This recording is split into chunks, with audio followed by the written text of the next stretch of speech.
జమిలి ఎన్నికల బిల్లుపై కేంద్రం పునరాలోచన చేస్తున్నట్లుగా తెలుస్తోంది. సోమవారం లోక్సభ బిజినెస్ జాబితా నుంచి జమిలి ఎన్నికలకు సంబంధించిన 2 బిల్లులను తొలగించడమే ఇందుకు కారణం. వన్ నేషన్ వన్ ఎలక్షన్ బిల్లును సభలో ప్రవేశపెట్టడానికి అంతా రెడీ అయింది. కేంద్ర న్యాయశాఖ మంత్రి అర్జున్ రామ్ మేఘ్వాల్ ఈ బిల్లు పెడతారని కేంద్రం తెలిపింది. కానీ తాజాగా రివైజ్డ్ లోక్సభ బిజినెస్ జాబితాలో జమిలి ఎన్నికల బిల్లులు మాయమయ్యాయి. దీంతో కేంద్రం వైఖరిపై అనేక సందేహాలు రేకెత్తుతున్నాయి.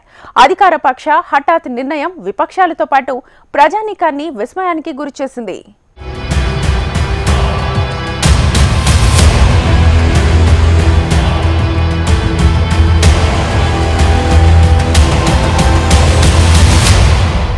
జమిలి ఎన్నికల బిల్లుపై కేంద్రం అనూహ్యంగా యూటర్న్ తీసుకుంది. తొలుత ఈ నెల 16న లోక్సభ ముందుకు తీసుకురానున్నట్లు తెలిపింది. ఆ తర్వాత వెనక్కి తగ్గింది. వాస్తవానికి జమిలి బిల్లులను లోక్సభ బిజినెస్ జాబితాలో శనివారం నాడే పొందుపరిచారు. కేంద్ర మంత్రి అర్జున్ రాయ్ మేఘ్వాల్ లోక్సభలో బిల్లు ప్రవేశపెడతారని కేంద్రం కూడా ప్రకటన చేసింది. అయితే తాజాగా రివైజ్డ్ లోక్సభ బిజినెస్ లిస్టులో జమిలి ఎన్నికలతో ముడిపడిన 2 బిల్లులు ఉన్నఫలంగా మాయమైపోయాయి. అలాగే ముందుగా నిర్దేశించిన మరో బిల్లును జాబితా నుంచి తొలగించారు. దీంతో జమిలి ఎన్నికల బిల్లులపై కేంద్ర సర్కార్ పునరాలోచనలో పడిందా అనే చర్చ మొదలైంది.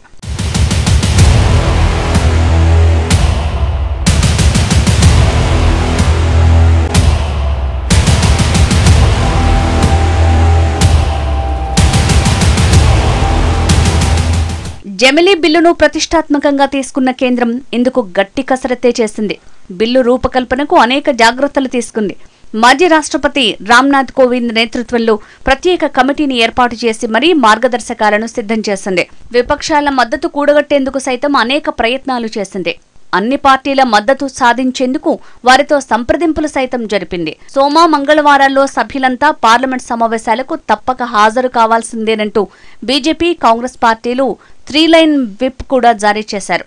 సవరణలు లేకుండా ఈ 2 బిల్లులు పార్లమెంట్ ఆమోదం పొందినట్లయితే లోక్సభ, రాష్ట్ర అసెంబ్లీలకు ఒకేసారి ఎన్నికలు 2034లో జరిగే అవకాశం ఉంటుంది. అనంతరం కోవిడ్ కమిటీ పేర్కొన్న అపాయింట్మెంట్ డేట్ 2029లో ఎన్నికైన లోక్సభ తొలి సమావేశంలో మాత్రమే తెలియజేయబడుతుంది. ఈ ఏడాది ఎన్నికైన తొలి లోక్సభ సమావేశం ఇప్పటికే ముగిసినందున తదుపరి లోక్సభ పూర్తి కాలం 2034 వరకు ఉంటుంది. అంటే ఈ తేదీ తర్వాత జరిగే ఏ రాష్ట్ర అసెంబ్లీ ఎన్నికలైనా లోక్సభ కాల వ్యవధితో పాటు ముగిసేలా నిబంధనల్ని సర్దుబాటు చేస్తారు. ఇదే విధంగా ఏకకాల ఎన్నికలకు అవసరమైన ఈవీఎంల సంఖ్యను రెట్టింపు చేసేందుకు దాదాపు 2.5 నుంచి 3 ఏళ్ల సమయం పడుతుందని ఈసీ అంచనా వేసింది.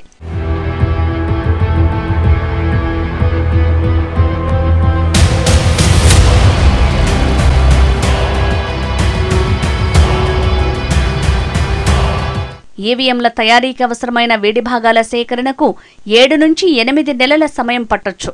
తయారీదారులు ఉత్పత్తి సామర్థ్యాన్ని పెంచుకోవటానికి సమయం కావాలి.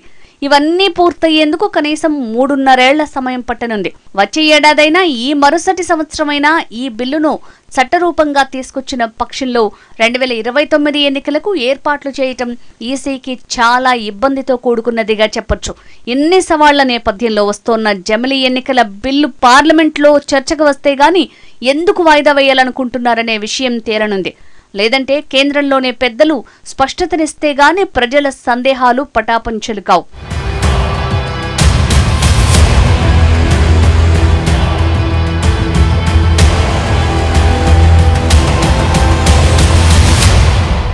గత 10 ఏళ్లుగా ప్రధాని మోడీ పదే చెప్తున్న జమిలి ఎన్నికల అంశం ఇప్పట్లో తేలేలా లేదని పరిశీలకులు చెప్తున్నారు. ఇందుకు బలమైన కారణాలే ఉన్నాయి. ఆయా రాష్ట్రాల డిమాండ్లు పరిష్కరించకుండా ముందుకు వెళ్తే ఇబ్బందులు ఎదుర్కోవటం ఖాయమని కేంద్రం గ్రహించింది. పైగా భాగస్వామ్య పార్టీల నుంచి కూడా అభ్యంతరాలు బీజేపీ అధిష్టానానికి చేరాయంటున్నారు. జమిలి ఎన్నికలు నిర్వహిస్తే 77% మంది ప్రజలు ఒకే పార్టీ లేదా కూటమిని ఎన్నుకునే అవకాశాలున్నాయని పబ్లిక్ పాలసీ మేధో సంస్థ ఐడిఎఫ్సి వివిధ సందర్భాల్లో చేసిన సర్వేల్లో తేలింది. అదే అసెంబ్లీ, పార్లమెంటు ఎన్నికలు 6 నెలల తేడాతో నిర్వహిస్తే ఒకే పార్టీని ఎన్నుకునే అవకాశాలు 61% తగ్గిపోతాయని ఆ సర్వే పేర్కొంది. అసెంబ్లీ, పార్లమెంటు ఎన్నికలు ఏడాది తేడాతో జరిగితే ప్రభావం మరింతగా తగ్గొచ్చని వెల్లడించింది. 1952 నుంచి 2019 వరకు జరిగిన సాధారణ ఎన్నికలు, అసెంబ్లీ ఎన్నికల ఫలితాల సరళిని విశ్లేషించి ఈ రిపోర్టును తయారు చేసింది. జమిలీ ఎన్నికల్లో జాతీయ అంశాల ఆధారంగా అసెంబ్లీకి ఓటేసే అవకాశం ఉంది అన్నది, దీంతో ప్రాంతీయ పార్టీలు ఎన్నికల్లో దెబ్బతినే ప్రమాదం ఉందన్నది రాజకీయ విశ్లేషకులు అభిప్రాయపడుతున్నారు.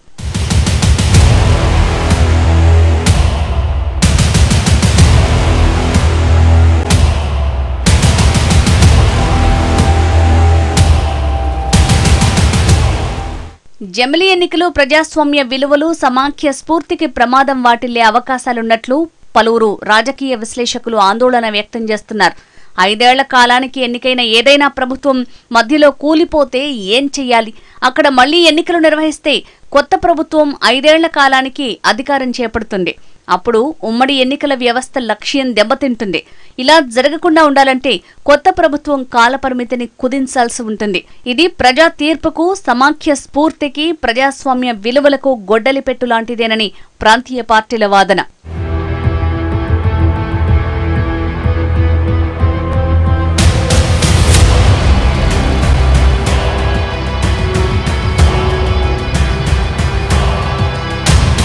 అయితే బీజేపీ మాత్రం జమిలీ ఎన్నికల వల్ల దేశానికి లాభమే తప్ప నష్టం లేదని అంటోంది.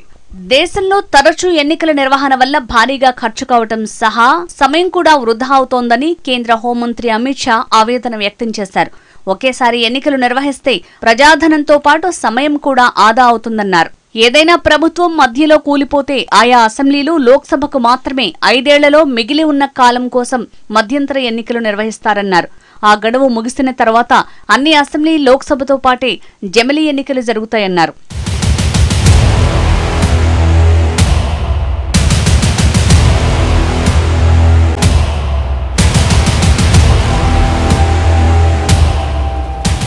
అయితే లోక్సభ ఎన్నికల్లో బీజేపీకి అనుకున్న ఫలితాలు రాలేదని, ఈ క్రమంలోనే ప్రధాని మోడీ, హోంమంత్రి అమిత్ షా సహా ఆ పార్టీ నేతలు జమిలీ ఎన్నికల నిర్వహణకు పట్టుబడుతున్నారని విపక్షాలు ఎద్దేవా చేస్తున్నాయి. ఈ నేపథ్యంలోనే కేంద్రం బిల్లును ప్రవేశపెట్టకుండా వాయిదా వేసింది. కానీ ఇది వ్యూహమా, వెనకడుగా అనేది తేలాలంటే మరికొంతకాలం వేచి చూడాలి.